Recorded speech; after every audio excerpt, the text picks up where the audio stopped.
We call it to order.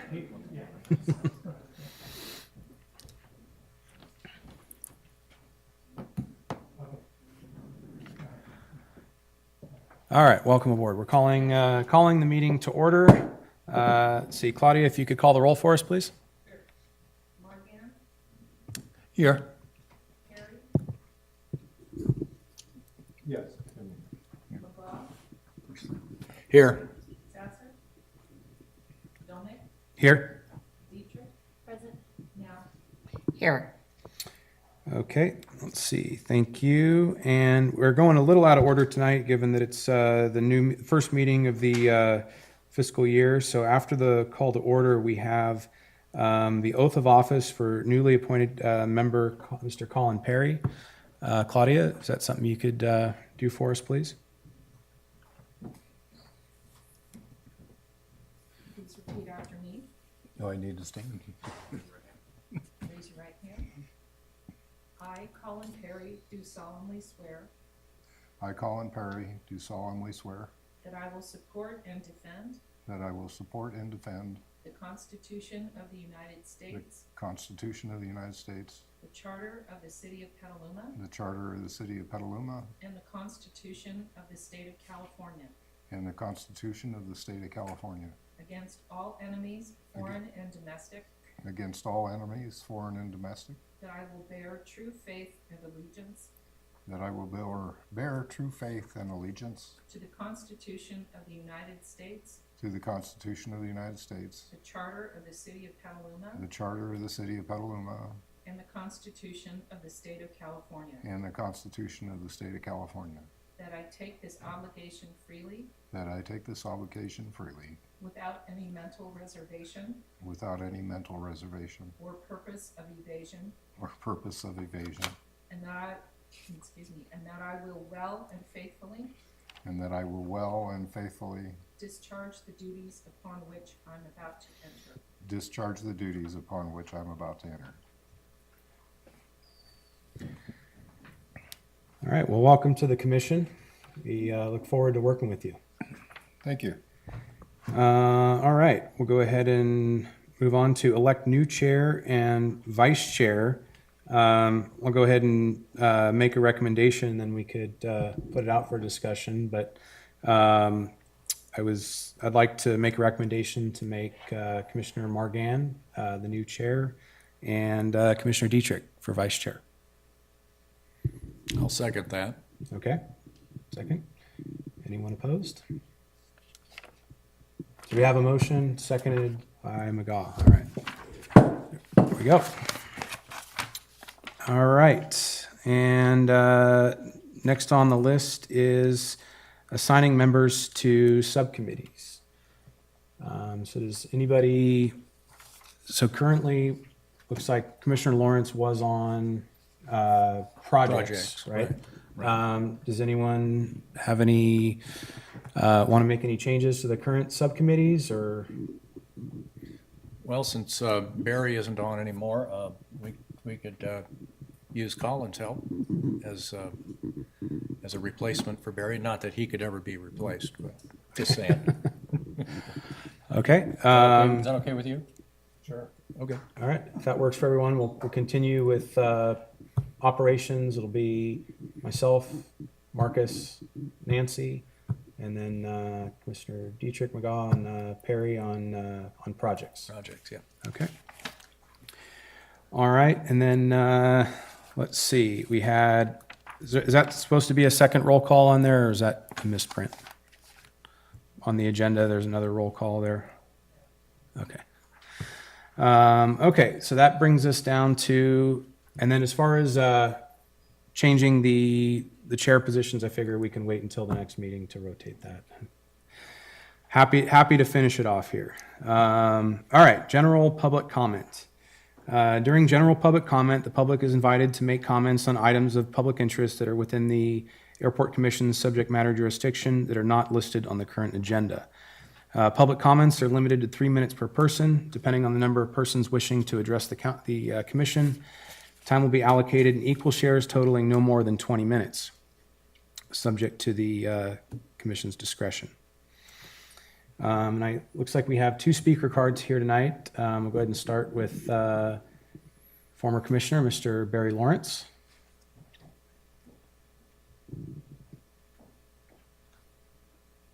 Good evening, fellow commissioners. I hope you're all well tonight, and congratulations on being reappointed. And Commissioner Perry, congratulations for being appointed by Papa to hold the seat and the position. I wanted to say at last meeting, I missed it. Why did I miss last month's meeting? Because back in August, I bought my 2023 calendar and I filled in every date for all the important events and all the meetings and everything. And I just wrote down the airport commission on the wrong Thursday night.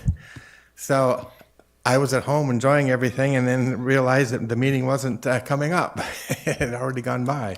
So I was supposed to give a report at that meeting about the airport, the subcommittee that we had on liaison subcommittee, ad hoc subcommittee is what we were. And I wanted to give you a report as to the success of that subcommittee. And Tom and I met every single time together with various people in high departments, department heads in the city of Petaluma. We started off with the city manager. We wanted to do him first so we could get any ideas. Is there things that we're doing right, things that we're not doing right, things that you might have any recommendations for? And he gave us some good suggestions and recommendations of people that we should see or that he thought about that we should contact, and we did. So, kind of in order here, and it really doesn't matter what order that we talked to them is.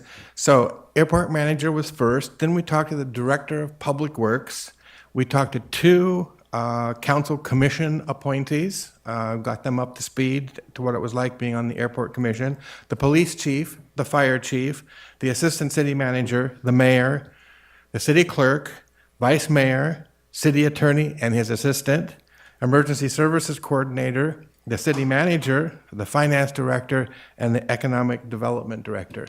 And I'll have to say, and I think Tom will agree with me, that all of our meetings were extremely well received, extremely successful, and we have a good team that's been put together that works with and for the city council, and they're all in favor of the airport. They like the airport, and they will support the airport.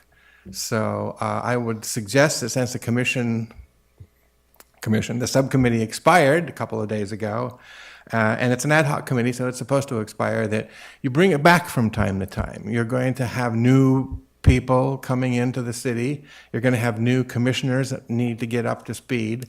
And the ad hoc subcommittee only needs to can meet 1 month, one time. It can meet for 3 months, whatever you want to make the appointments for. I'd highly recommend that you do that. So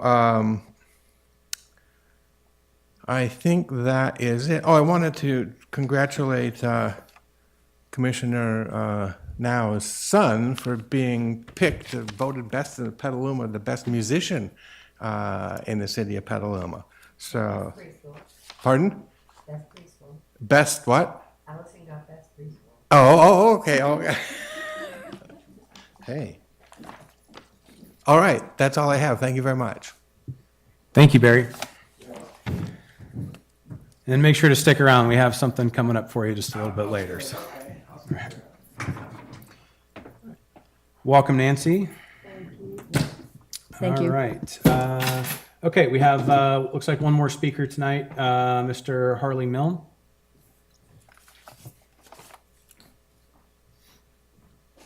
Hi, good evening, members of the council. My name is Harley Milne. I was here last month in regard to the access issue for non-tenants. I was led to believe at the end of that meeting that a meeting would be held to actually discuss that issue at length since it was removed from the agenda. I did follow up with an email to members of the commission, but I have not heard anything over the last month. So I'd appreciate if I can get some idea when that meeting is actually going to take place.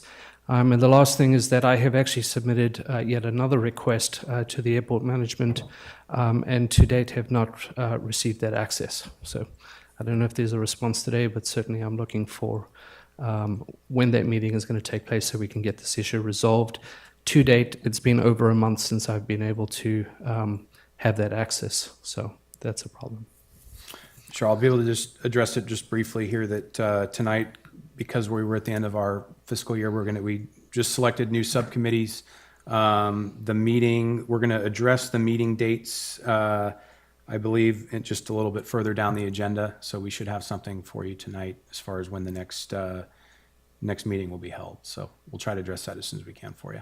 All right, thank you. Thank you. Yep. When did you submit the request for access? The most recent one was approximately a week ago And how was it submitted? via email. Okay, thank you. Thank you.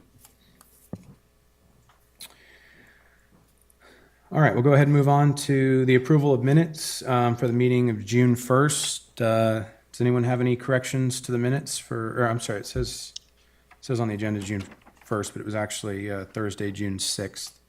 Does anybody have any corrections to the minutes from June 6th?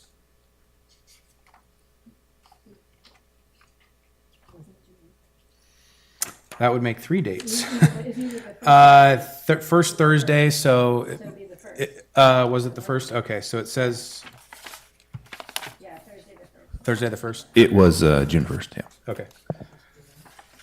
So if we could just maybe make a correction to the minutes that the meeting was actually on Thursday, June 1st at 6 PM. That would be one correction. Unless anybody has anything else, we can go ahead and deem those minutes approved.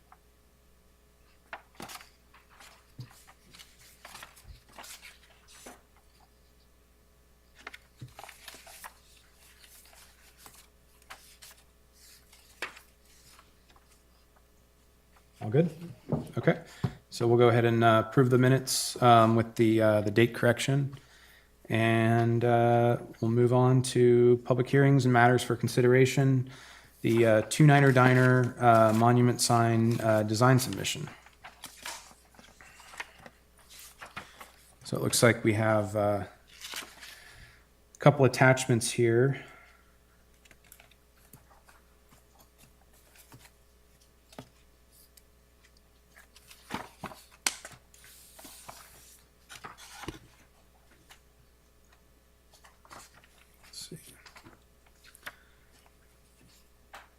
So Dan, did you have any additional info on this submittal, or was it just the attachment that we had here? Oh, there we go. Got it Just on a the screen. couple notes. So we were provided with a low resolution image. We tried to do a little enhancement just to try to make it more white balanced.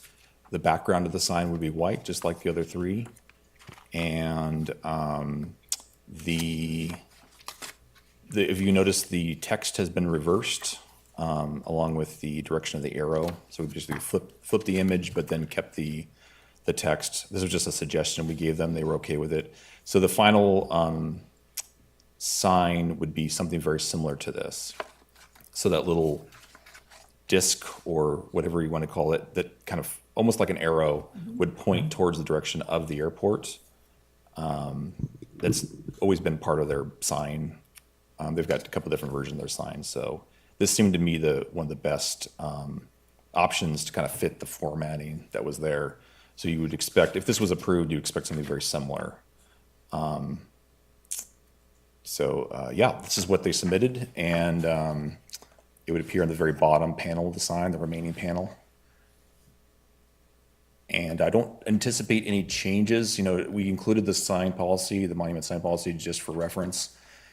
It's based on, we said it was based on the total lease license square footage. So in this case, the diner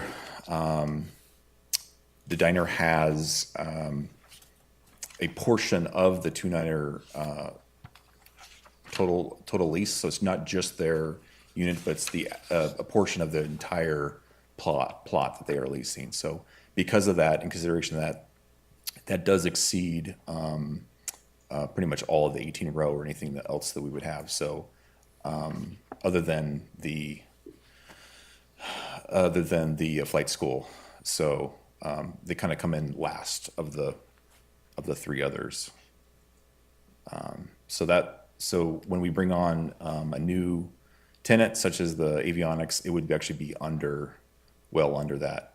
Part of the the reasoning behind the flight school is it's connected, the lease is connected to the other lease. It's kind of both the flight school lease and the Megan Aircraft lease are connected. The agreement connects both of them, therefore it is the bigger lease than the others. So this one falls in number 4. So that's kind of the reasoning that came up behind this. So it'd be nice to have more panels. In the future, maybe there could be a modification of the sign to provide more, but this time we are limited to 4. It looks like this is actually the same design they had before. Is that correct? Very similar. It's a little bit different than sorry, my mouse is going crazy. I'm gonna stop sharing. We're gonna give everybody seasickness here. Yes, the sign that was on the street side that we removed when the monument sign went in is a slightly different formatting. It's closer to a kind of a 4x3 formatting. This is more of a kind of a white screen, if you want to. Well, it's a bit more narrow, but it's the sign that I think was hanging above. Yeah, I think it's that one. It's a version of that. So I wish they were here tonight to present it, but we wanted to make sure we got this on this agenda so that we can move forward with it. Certainly. Well, I'm all in favor of anything Me to help the restaurant. Certainly something that's been missed over the last couple of years. Getting them back will be a huge benefit to the airport and to just the community in general.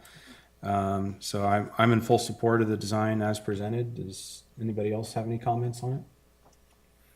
Do we need a motion to approve this? With that, I'll make a motion to approve the sign as submitted. You can get a second? I'll second. All right. And anybody opposed? All right. We'll wish them the best of luck. Do you have an update on their proposed opening date? I don't have a date. I believe there's 2 or 3 items that need to be addressed, and they're working on those. They don't involve us as far as the city. They did come forward and submit a request to use the lawn area, and as long as it's okay with their incorporation, 29er Inc., and the shareholders, if there's no opposition there, we don't have any opposition, as long as it meets all ADA standards, building code standards. It's probably just going to be picnic benches, but we sent them a letter just saying that we didn't have any opposition to that. So they'll probably be using that lawn area as long as it's okay with the corporation. All the other issues that they have are unrelated to the city and more just operational things that they need to set up. Yeah, I know early on during COVID, when they initially put the benches out there, I mean, it was on a nice day. It was great to have that ability to sit out there. So hopefully they can bring that back, and wish them the best, because it would definitely be nice to get that restaurant back. Yes. So, all right, we'll go ahead and move on to committee comments, and we'll bring Commissioner Lawrence back to the agenda here. So recognition of former airport commissioner Barry Lawrence, and I'll definitely say a few things before I pass it along here, that I appreciate all the work that you did on the ad hoc subcommittee with Commissioner McGaugh. I know there was a lot of work that went into that. It's not easy to get FaceTime with a lot of the city officials that you guys had worked with, and certainly appreciate all the years that you put into the commission here, and all the hard work that went into working on that subcommittee. It was definitely appreciated, and we sorry to see you go. So hopefully you can come back here in another year or so. But with that said, I'll turn it over to Tom and anyone else that. Yeah, I'd like to acknowledge Barry and his many, many decades now of service. Barry was a member of the original airport committee, the project team that envisioned the facility we have today. Found funding, got support from the FAA, got support from community, and with a lot of hard work of a lot of people, of which Barry was a key person, we have today what they envisioned, and it continues to thrive, and that's what we're committed to keep rolling. So I first met Barry when he was teaching private pilot ground school, in Bob Justman's old home where he grew up before we had the new runway finished, and moved over there when we were at the old Sky Ranch. And from that point on, then I came to learn that not only could he teach pilot ground school, he was also somewhat knowledgeable in wine and grapes and winemaking, and would take people on tours all over the world to different wine regions, doing his thing, instructing and celebrating the creation of interesting varieties of wine all over the world. With his couple of acres of grapes that he retained, he's able to get let's just say a few gallons of wine these days. And so, Barry, for all your help over the years, it's great knowing you. Let's stay in touch and have coffee occasionally. And thanks for all your hard work and commitment. Appreciate it. I thank everybody for this recognition. It's very, very nice. Very nice of you. I appreciate all of your comments too. Thank you. Thank you. And I think we actually have something to present to you tonight. Yes.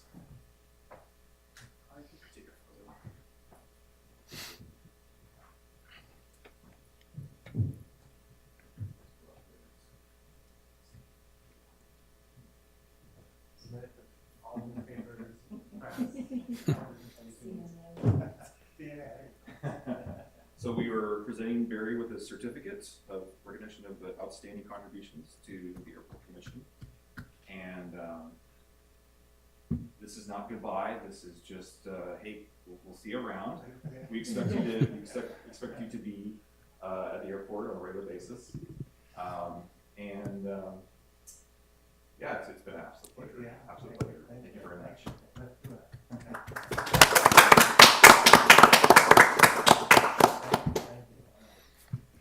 And we're gonna hit this sign and we'll be right back to you. The president's signature, is that it? And just real quick, I know this is the commissioner comment section, but just wanted to say, pleasure it was working with Barry over the last 3 years. And he came by on a regular basis, now on his new electric bike, folding bike, which is very impressive. And Barry has always found those other issues that were just forgotten. I think a lot of times we miss things, and it never became a priority. And he would find those things and bring it to our attention. And sometimes it was significant things, and sometimes it was the small little things that I just never would have seen, like the plaque. We promised Barry that we will maintain your plaque. It does need to be polished. I will take advice on how you'd like that polished. We'll try a couple different things, but I promise we will get to that. But it's an absolute pleasure to work with Barry, and I do want to see you around the terminal on a regular basis, so please come by. I'll be buying probably more. Good. Now you'll have more time. Yes.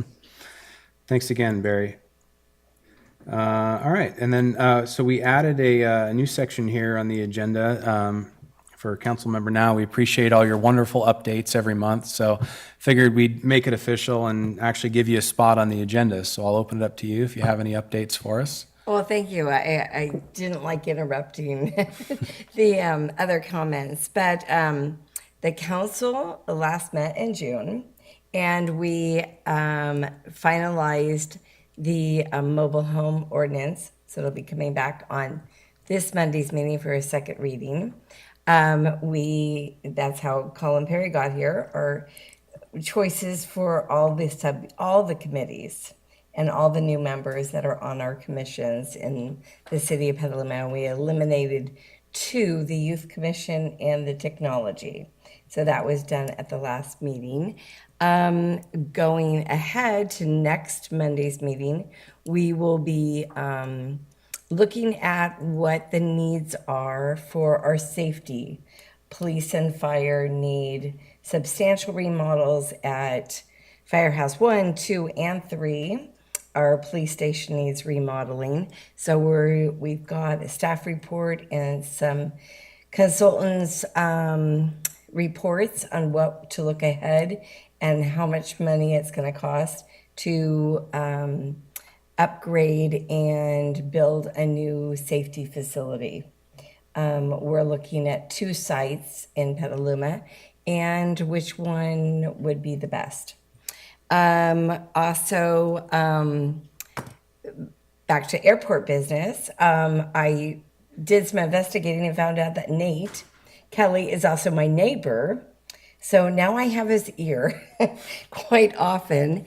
And when he is over at the 29er Diner fixing it up, if you're around, he'll give your child a little t-shirt that says 29er Diner on it. He's super excited. The one hiccup is the health department issue because it is a new LLC. With the family, the diner has to go under all the scrutiny of the health department as a new business. So that's the only hurdle they need to jump through. They're looking at the end of July.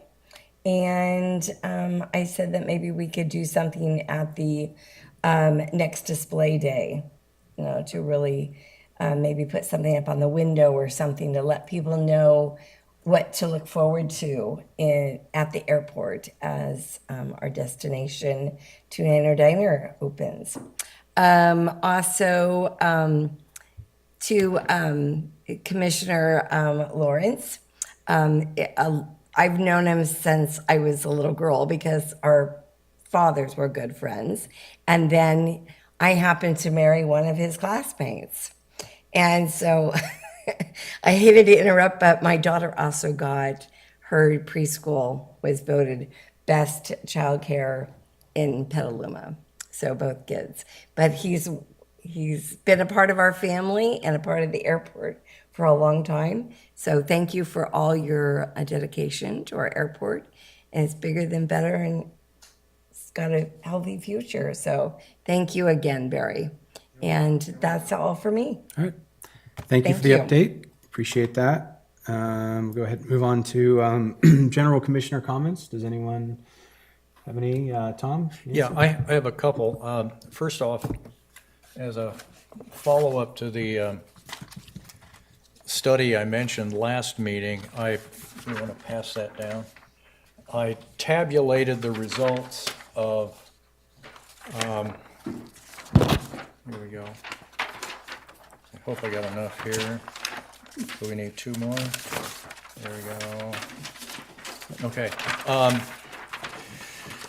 I took a stab at pulling together some data from nearby airports on rates and charges for tie downs, hangar rentals, et cetera.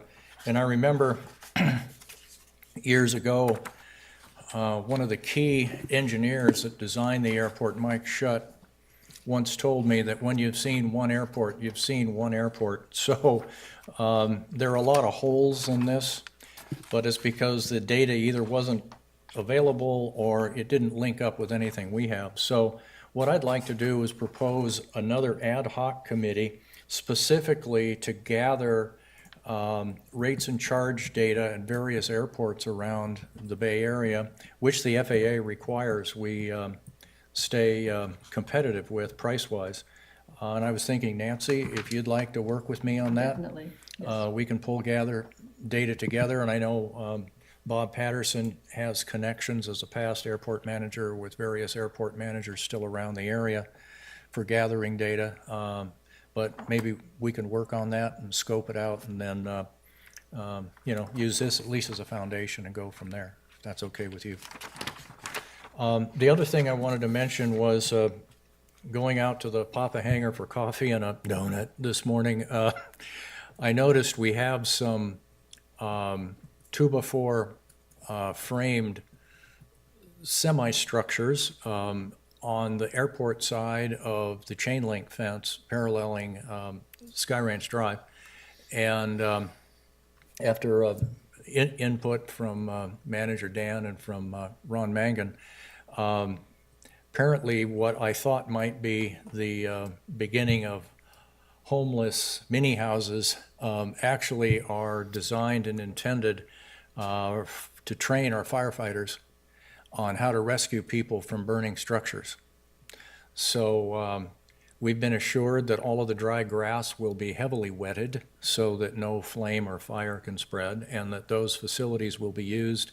And then when they are soot-covered and otherwise partially burned will be covered in white, so they don't look, burned and rugged, and then will be continued to use. And at some point, I imagine they would have to be removed if we end up developing some of that area for aircraft storage or potential businesses. But it all worked out, even after Ron's initial description of what was going on sort of floored me.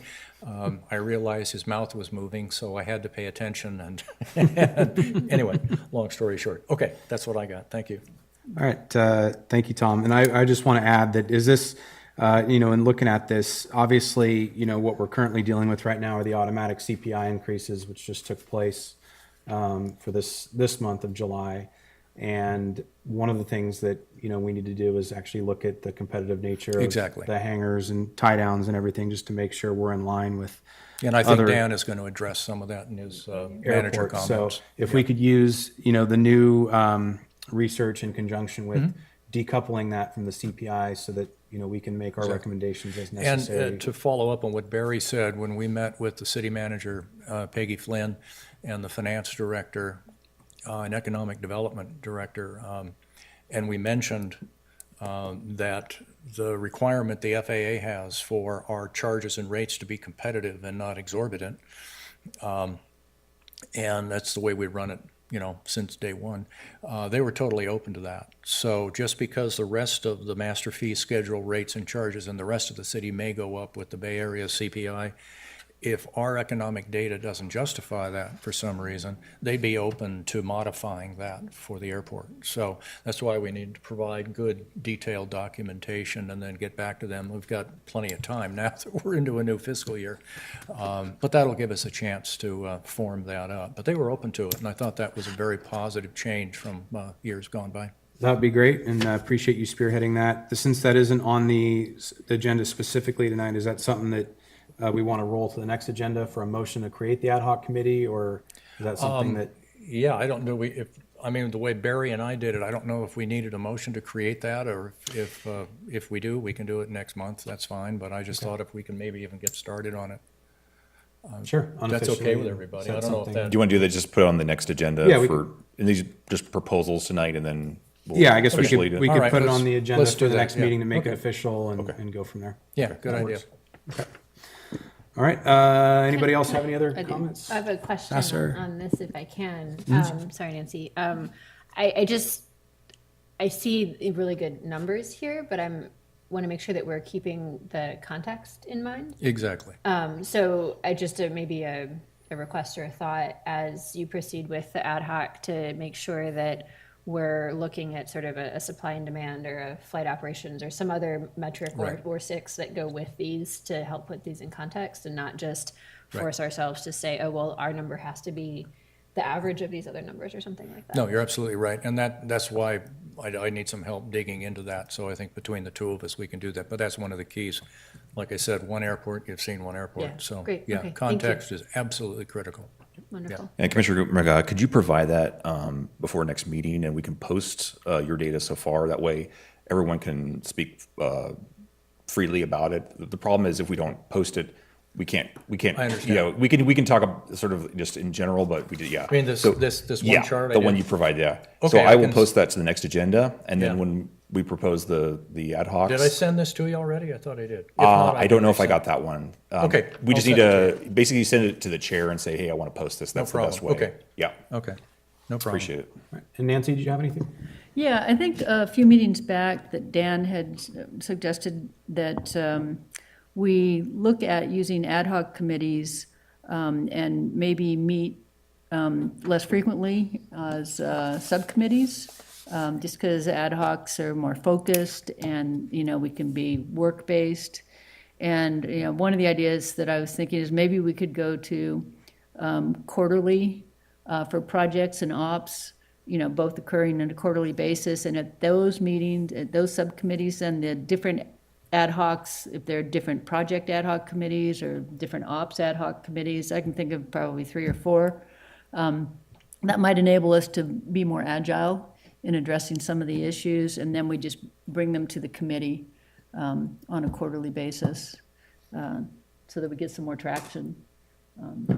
That was my suggestion. Yeah, no, that makes sense to me. I spoke with Commissioner Morgan about this. I think the ad hoc committee would give us a lot more flexibility to deal with issues as they come up in a more timely manner. I know there's a couple on, the table right now regarding access and other things. So now that we kind of have an idea of who's going to be on which committee, I know that the next scheduled operations committee was for July 20th. Is that correct?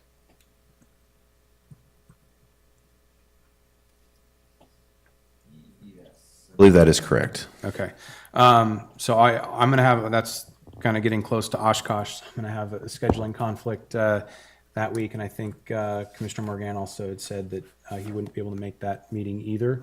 So we don't need to do it right now, but at some point we're probably going to have to reschedule. It doesn't sound like we're going to be able to make that meeting work.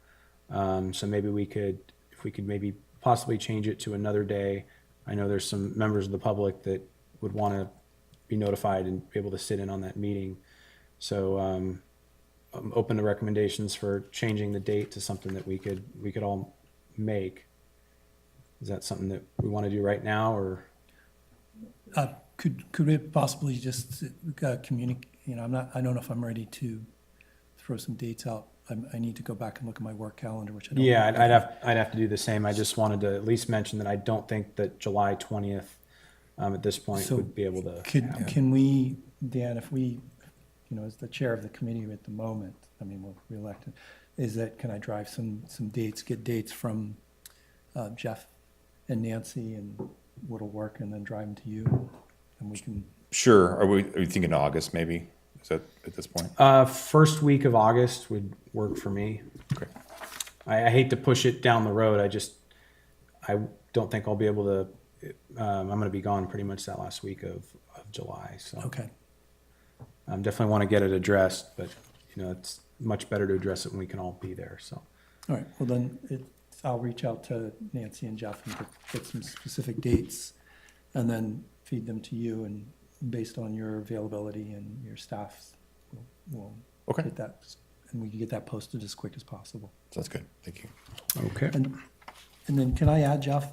One of the things we were talking about, the ad hoc, and I would like to put the recommendation is that we put an ad hoc committee specifically to address the airport access, so that we can start, I don't know if we have to wait till the next meeting to actually approve the committee to put it on the agenda, or can we do that now and get started working on it? So that perhaps that when we get to the actual operations meeting, we can have some ideas, or that we could get, that it has been pressing, it's something we do need to get moving on. So I'm not sure what the quickest vehicle to do that in terms of. I'm happy to do the legwork now so we can at least get working on it this month, and then we can put something on the agenda for maybe the next meeting to come with make some recommendations. Certainly, I think we could do that. Okay. We can do that. So just a reminder with the flexibility of ad hocs, as soon as the ad hoc committees were approved by the commission, they could meet on any date. The key point is it's not a regular meeting. It's not a regular scheduled meeting. It's not open to the public. It does not have more than three, in this case, three members. So 3 members would be the max, just like a regular subcommittee. And city staff do not need to attend that. Obviously, the members would have to keep some sort of record of the meeting, but one of the key points is it's not a regular meeting. So it can't be every Monday at a certain time, or it's a breakfast meeting that you have together. That's not okay. It has to be just as needed, not any kind of regular schedule. A few other requirements that we can discuss, but yeah, so if we put this on the agenda for August, the first meeting in August, I think that would allow plenty of time to be ready to jump out with an ad hoc for whichever of these things you want to address in August. Okay. And in the meantime, if we can, like I said, we can start on it and hopefully come up with some, temporary measure in the meantime until I don't want to keep kicking the can down the road, but certainly try to work on it as soon as we can. So with that said, does anybody else have any commissioner comments before we move on to the staff comment? Good. All right. Dan, if you could take us through the airport manager report. Certainly.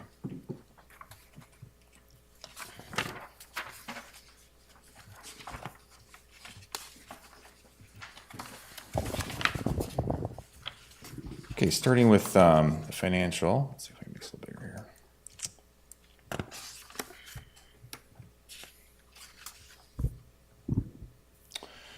So these are the financials to the end of May, May 31st. We're tracking really well. Once you take out all the CIP work, we're tracking very well with about 2 million even in revenue from our different revenue sources, and just under 2 million for our expenditures. So we're tracking very, very well. And some of these numbers are a little off on, like we mentioned before. I haven't got those corrected. I don't know if I'm going to be able to get those corrected for the CIP grants. But essentially, we had a $1.9 million ramp reconstruction project. Instead of showing 1.6, 1.7 million being received by the FAA, it actually put the full project amount on there, even though we are a 10% match. So that's why those numbers are a little bit higher. You see that 4 million figure there. It's a bit lower. It's in the threes. So hopefully try to get those corrected through the finance department, but that's just a small error there. But overall, tracking very well through May, and I think we'll see even better numbers in June. Hoping to end the year a little bit into the black to put back into our fund, but looking good so far. Any budget question before we move on to hangar rates? All right. So it's probably one of the biggest topics at the airport this month.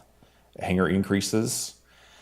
So officially, the city increased almost all of our standard fees as part of the master fee schedule, approximately 4.19% based on the, I believe, the April 2023 CPI San Francisco Bay Area adjustment. With that, some of our tenants, especially in the newer hangars, saw a much higher increase, closer to 5.5%. And there's a lot of questions. Why did that happen? And I didn't know either, so we looked into it. So hopefully you can see my numbers here. Make it a little bit bigger.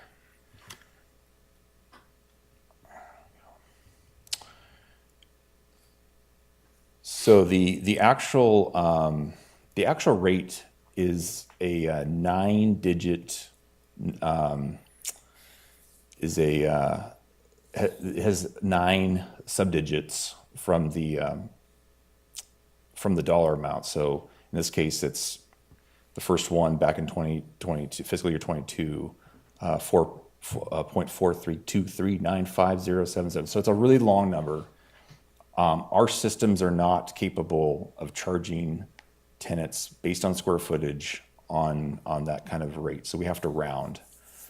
So what happens is every year, the new rate is adjusted. So in fiscal year 23, the rate was readjusted, and you see that number, the 0.45 number, that gets rounded to the nearest penny.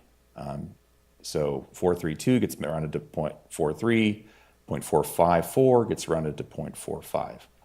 So in actuality, in the last couple of years, we were under CPI for rate increases. So in the case of fiscal year 22, the rate was 3.81 for the CPI, but tenants in the older hangars only paid 2.38%. So so overall for the older hangars, have not seen any unreasonable increases or anything that was over, or at least not greatly over the CPI. And then over the last 3 years, CPI has increased, or at least 3 fiscal years, it's increased 13%. Our tenants in the older hangars have only seen 11.47%. So it's actually under CPI on average. So about 1.53% under. So that's the older hangars. I think where it caught some people's attention was for the newer hangars. Just the way it rounded, for newer hangars in fiscal year 22, it rounded up to 53 cents. The next year rounded down to 55 cents, which was well under the CPI. But then this year, 0.578 rounds to 0.58, which is 5.45%. So, but if you look at the last 3 fiscal years, it averages out pretty close. So CPI was 13. So I know this is really detailed, probably more than most people are interested in, but just kind of want to show you how it's done. I would love to be precise down to the actual percent. We can't do that because of system issues. We can't put in anything less than a penny, to my knowledge, just because that's not how the systems work. So in some years, you are going to get a better rate, lower rate than CPI, and some years you will get a slightly higher rate.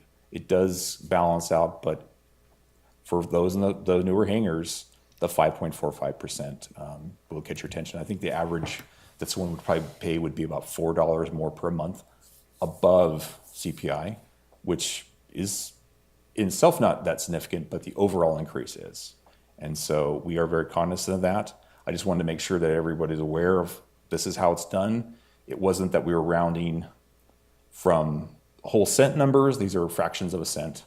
By the rules, it is fair. As far as whether or not we should be basing out the CPI, that's a completely different conversation.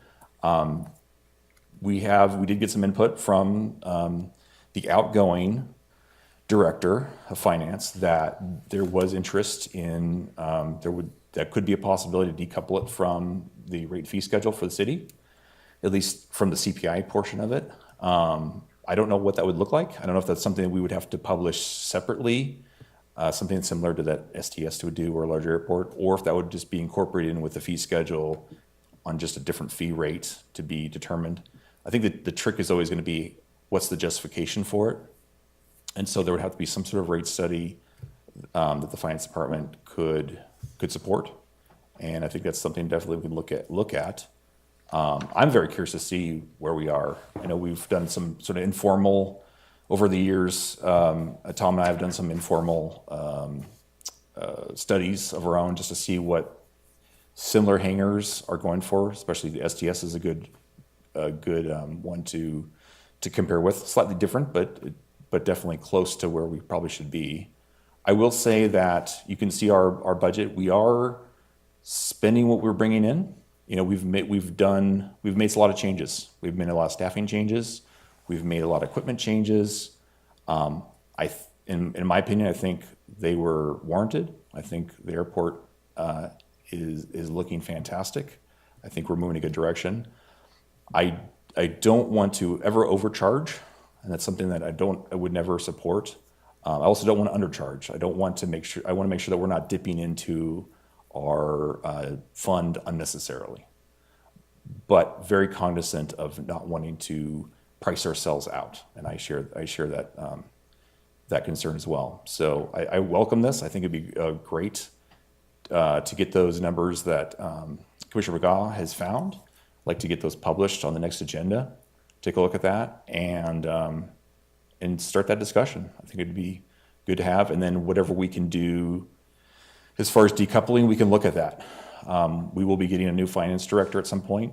They may have different ideas, so I don't know. I just don't know what position they'll take on that.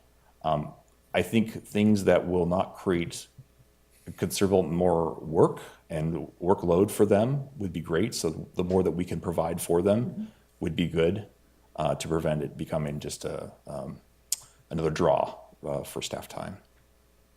Any questions on?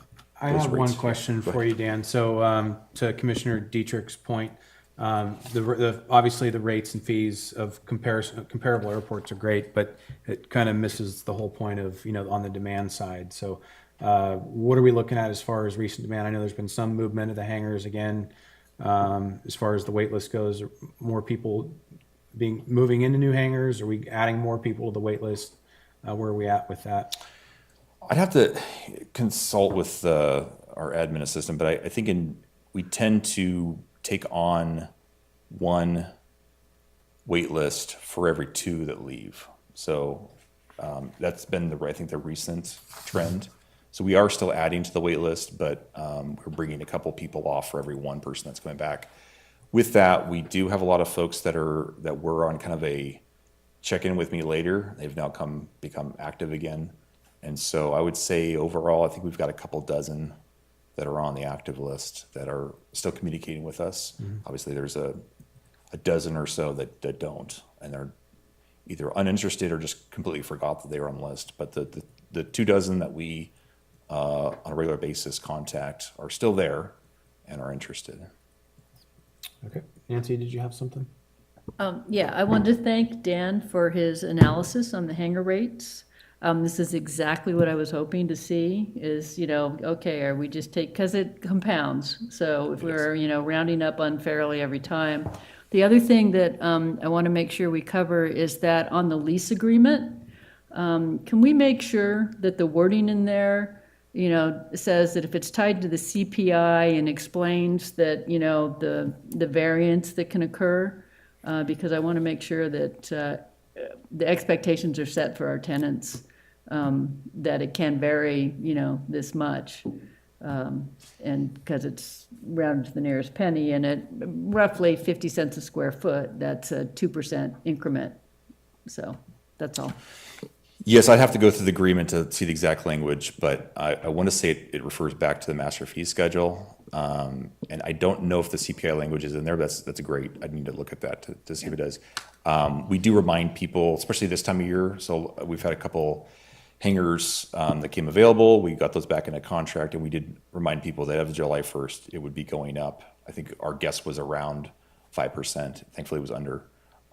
So we do let people know that are going into contract, but I would like, let's call it improved notification on those changes. I don't know what frequency our tenants are getting it, but by the contract, it requires 30 days. And so I would like to make sure that everybody's getting 30-day notice on those.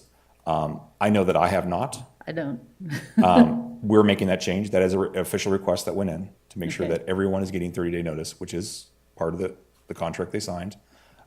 So I would like to make sure that that is happening. That would be great. yeah. A lot of people like me are using an automatic deposit from our bank. And so we don't know until July 1st, when the payment is due, that it, what the new amount is. And so we can't be proactive in making sure that, so we're in July, we're always writing to, a second disbursement to pay. So that would be great if we can get that fixed. The request has been made, and if it was something I could change tomorrow, I would. But we have officially requested that. Thank you. Thank you. I have a question, if I can. Sure. I'm just curious what the difference is in the hangars. I'm sorry, just naive. Other than one's older than 20 and one's newer, what do you get for your extra 10 cents a square foot? The door rolls a lot better. Oh, and there's sprinklers. Fire suppression. Yeah, The fire suppression system, yes. which helps with There's an aircraft alarm, insurance. yeah, alarm and sprinklers. That is really the difference. The age too, but as far as performance of the hangar, it's almost identical. I would say location is probably, other than the fire suppression, the location is probably the second. It's near the diner. The rows are near the diner. They're between 2 maintenance facilities.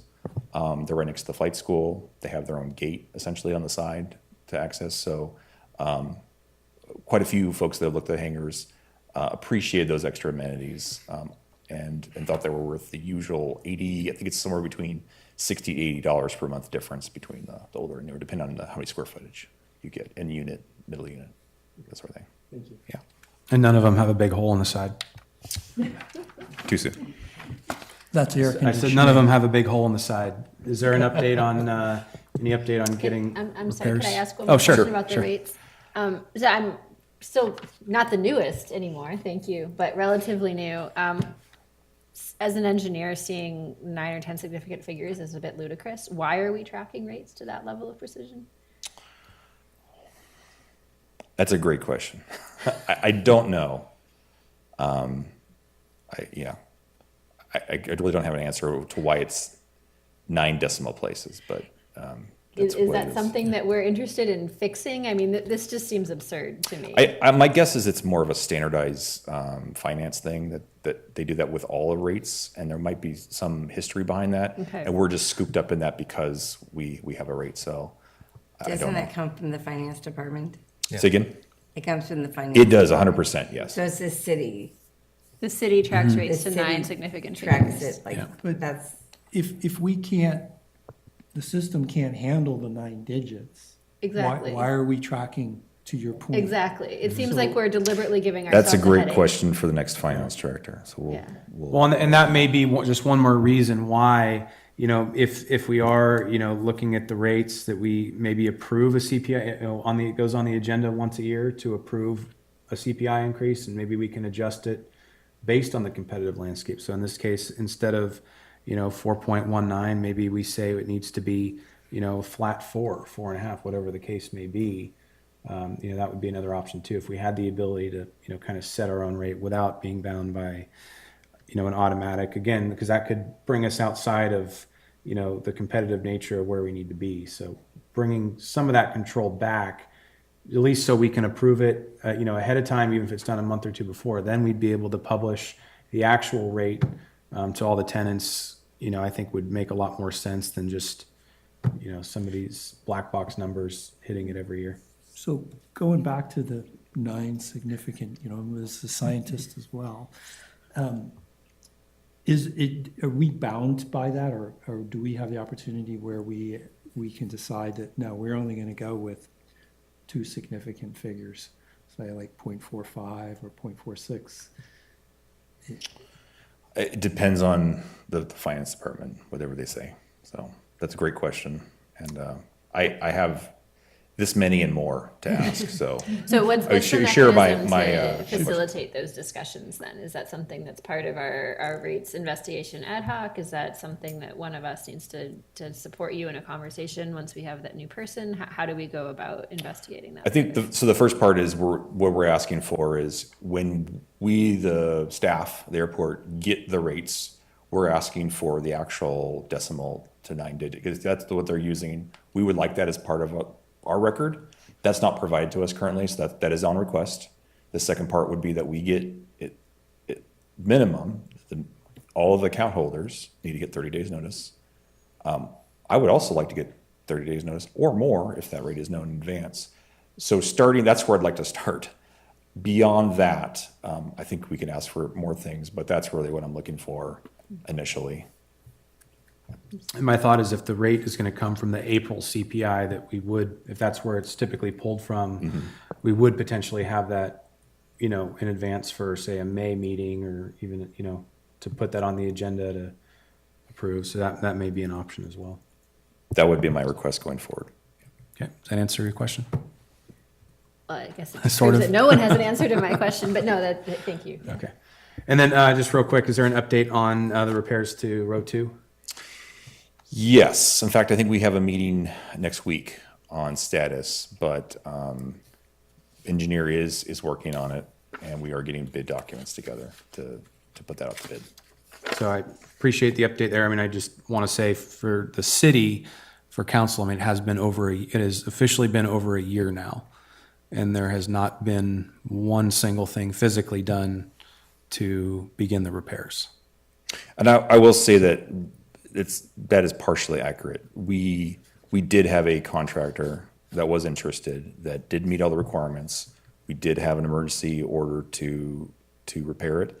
That contractor did back out. So it isn't that there was nothing, it was that certain circumstances presented themselves that didn't leave us with any other options. There were no other quotes, no other people that had bids.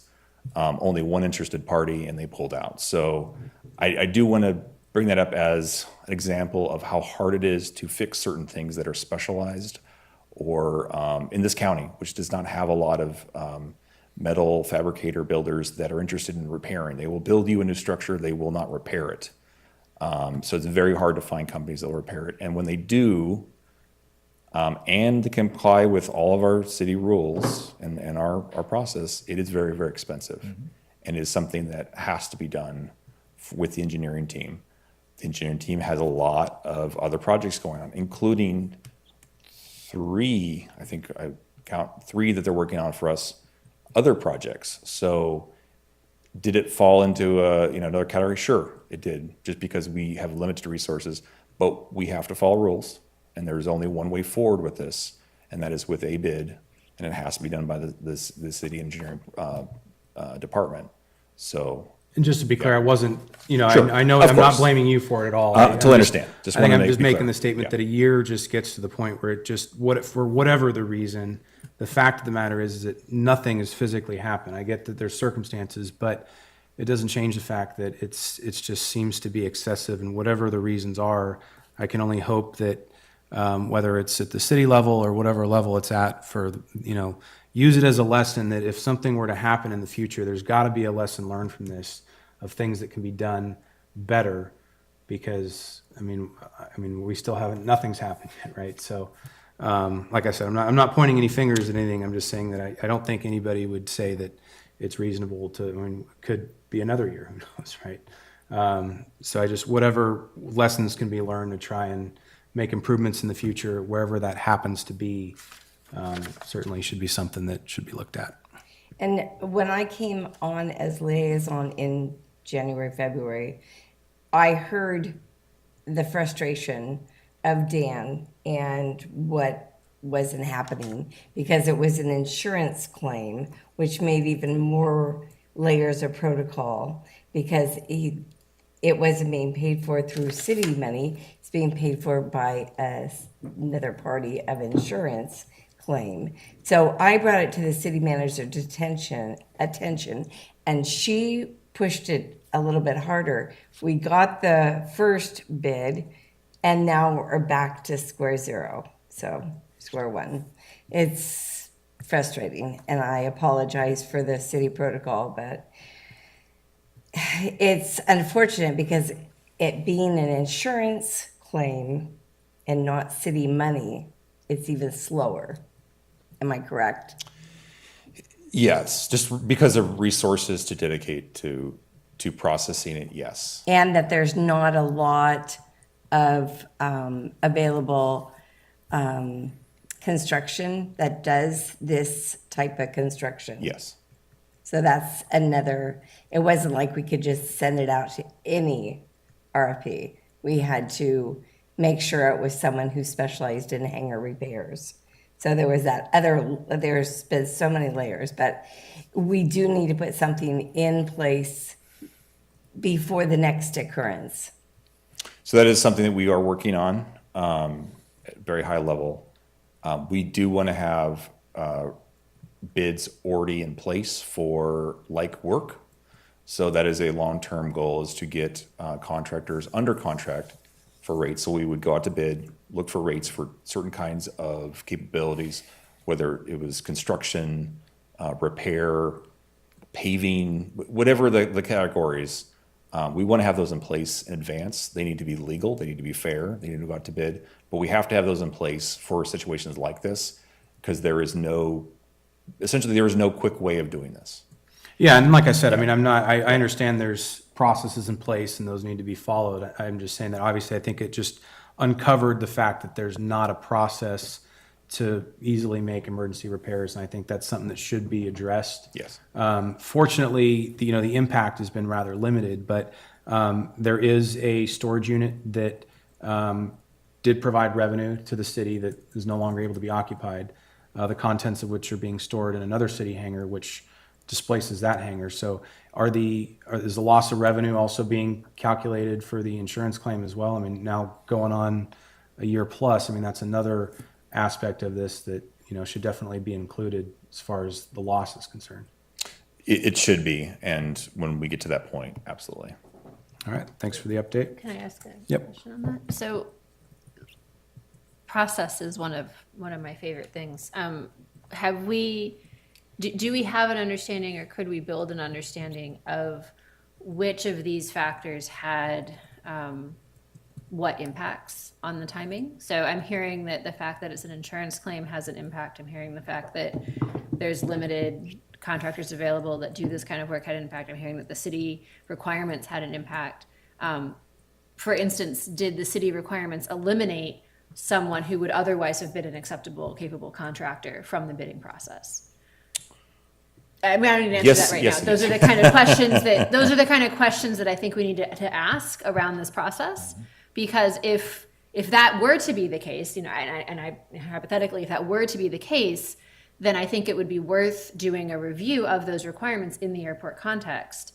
And are they applicable to this situation? They may be absolutely 100% perfect for other environments, but are they appropriate for an airport environment, or are they overly burdensome, right? So I think we need to do a little bit of a post-mortem on how this played out and which pieces impacted the delay here, because I agree, having a full year go by without any movement is a sign that we can do better and that we should ask some hard questions about how this is all happening. So I don't want to start that and slow things down, right? So this is not a request to pull resources to do that now, but I think when we do have a path forward, it would be irresponsible of us to not understand what the impacts of the different pieces of this process were. Yeah, if I could just address that really quick. So one of the biggest issues we deal with, and this goes for the fuel farm as well. Fuel farm is extremely specialized maintenance. There is the closest person that can help us is Sacramento, and it's one guy. The closest team that can help us at the fuel farm for a big repair is Bakersfield. It's extremely expensive to bring them up. And we have to get in line with all the other fuel farms, military, big airport, all of that to fight for those services.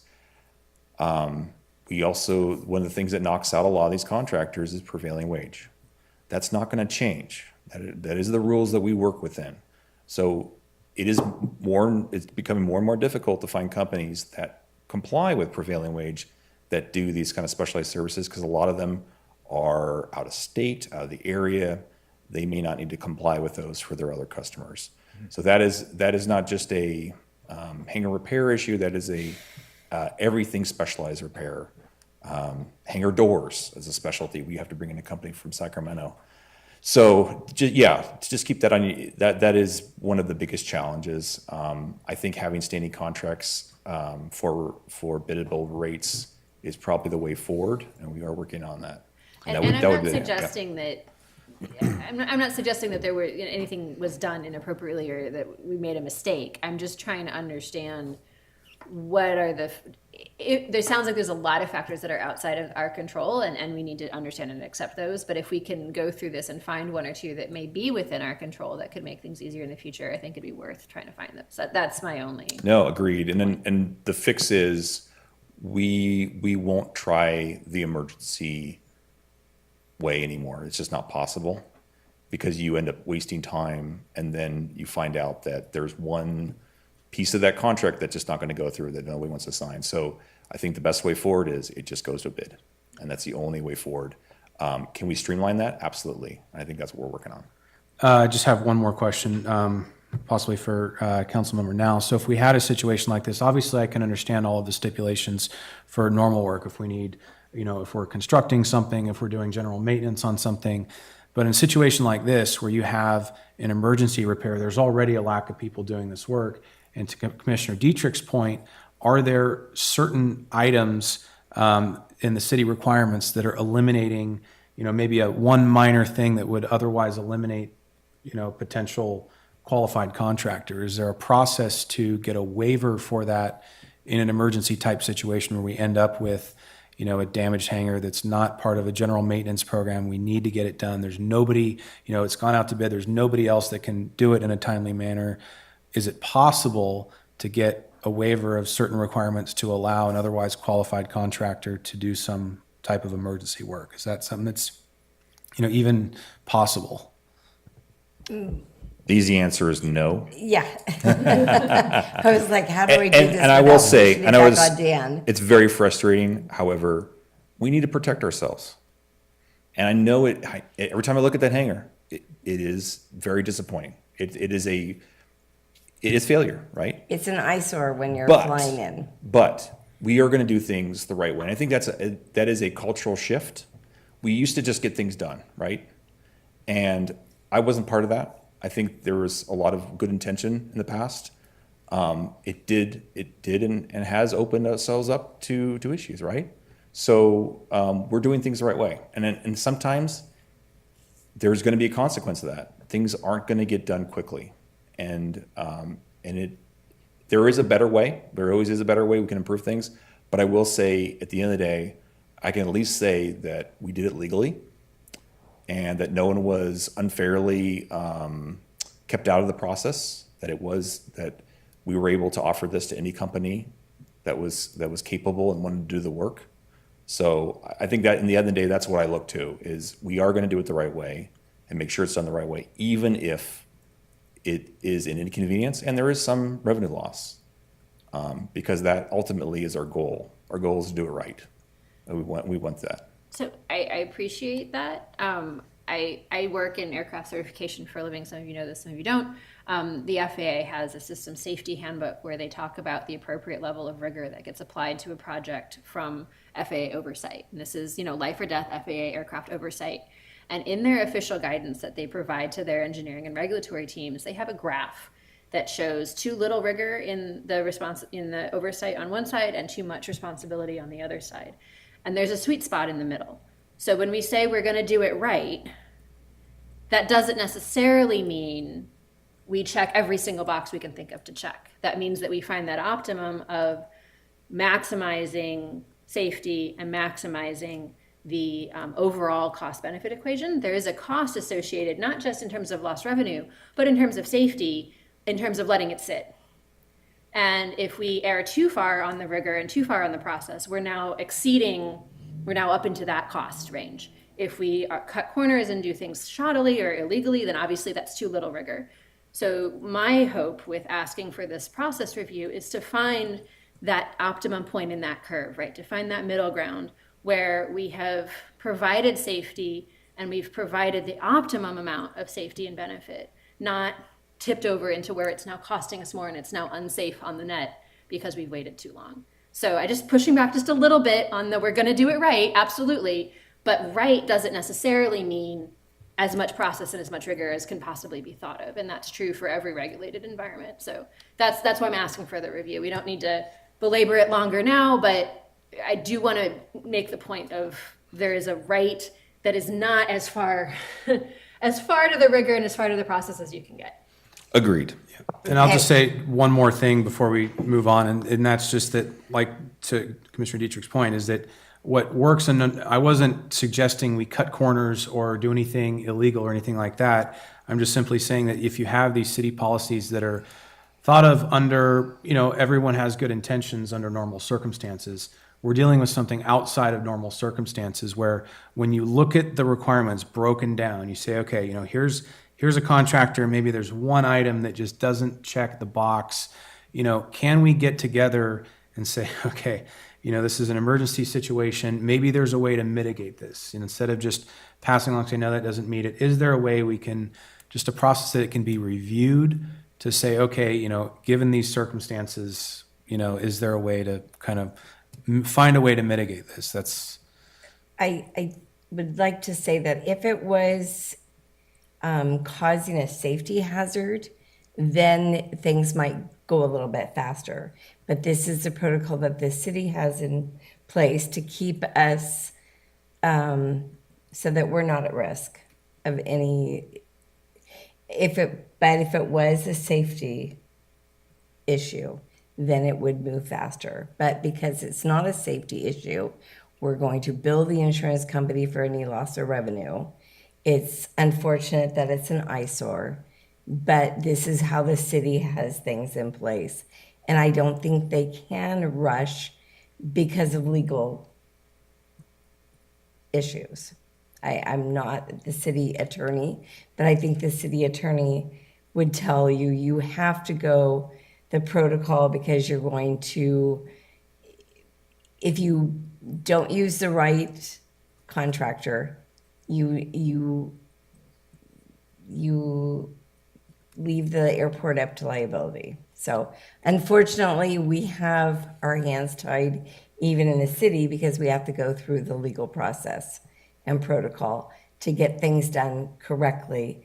We can't skip a box, checking a box, because then the city might be liable for something that box covered. So unfortunately, our hands are tied as a city because of legal obligations to keep the city at a safe, Protected, yeah. yeah, protected. So Liability and safety are not Eh, equivalent. right, and we can all disagree, and we're all frustrated that it hasn't taken place, and that's why I went immediately in January, February to the city manager and asked why it was being held up. And I was given, this is how we have to do things because it's an insurance claim. We have to go through the protocol of hiring the right contractor, and then that contractor fell through. So we would be moving forward if that contractor that we had agreed with hadn't fallen through. So we're back to where we were 6 months ago. Hopefully we can find a new contractor soon. Yeah, and this is another reason you have to make sure you check all those boxes. So All right. I apologize for the city, but you can't apologize for legal issues and keeping the city, safe from liability. Sorry. Thanks for the update. Just a couple of things, sake of time. We had a member of the airport, the flight school that spoke last time, mentioned an issue with mowing and maybe not the best practices from some of our staff. We did some mower training. We've got a much better, more straightforward, clear guidance for our staff on how to mow, the rotation of how you mow a particular spot, making sure that you are prioritizing putting yourself into traffic so you can see it. And then as you come back the opposite direction, making sure you are far away enough from the safety area, or moving towards the taxiing traffic going the opposite direction. So in a lot of cases, our folks are supposed to be doing kind of a clockwise between the taxiway and the runway. And when they switch over to between the ramp and the taxiway, counterclockwise to make sure they are prioritizing moving towards traffic. That way, if there is a conflict, they can give way. They know that they are supposed to give way to aircraft. I thought that was understood, but a couple of them didn't know that. So we did some training, and to Mark Ashton's comments, we have made some adjustments on that. Actually, I have one comment on that. I was going into an airport the other day. I can't remember where it was, but I actually did see a NOTAM that they had posted that mowing was taking place and in a adjacent to the runway. So maybe if we're going to be doing mowing, right up to the runway edge, that we can throw a NOTAM out there just to kind of make people aware of it. It's another possibility. Sure, and they should be clear of the safety area when an operation is taking place. So they should be clear from that. If you see them and they're not clear, just let me know. Appreciate that. As far as projects, the only major updates I have are we did get $200,000 from the FAA for the design taxiway Alpha. So that was great. That'll help us move forward with getting that shovel ready. Whenever that funding comes through, our hope is late 2025, the fiscal year 26, to be able to address that, the rehabilitation of taxiway Alpha.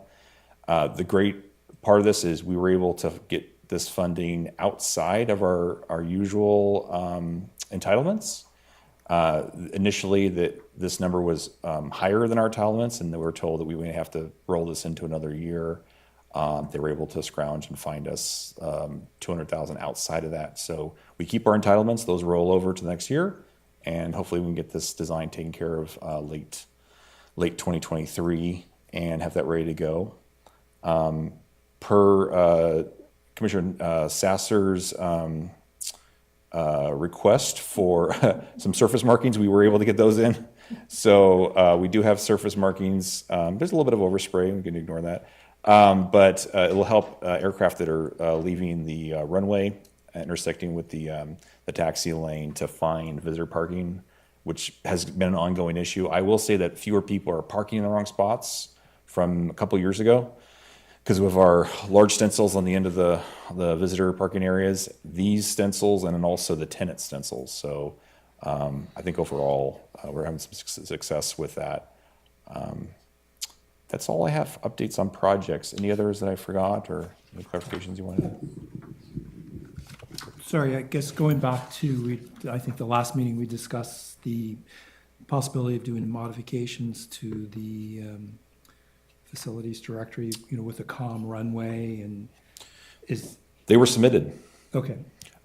To be honest, I haven't checked to see, I know they were published every, is it 60 days? 28 days. 20 days? So I noticed on the last one from Petaluma on the flying software I used, it had the departure, but it didn't have anything about the calm runways. Okay, I'll have to follow up. We did officially submit it, so I'll have to see where that's at. Okay, great, thank you. I have a question. Sure. Did we get anything back from the FAA on our minimum standards updates? No, and we just, we sent an email yesterday, it was replied to today from the EDO that we were interfacing with. It has been assigned to another EDO, Oh, so more to come.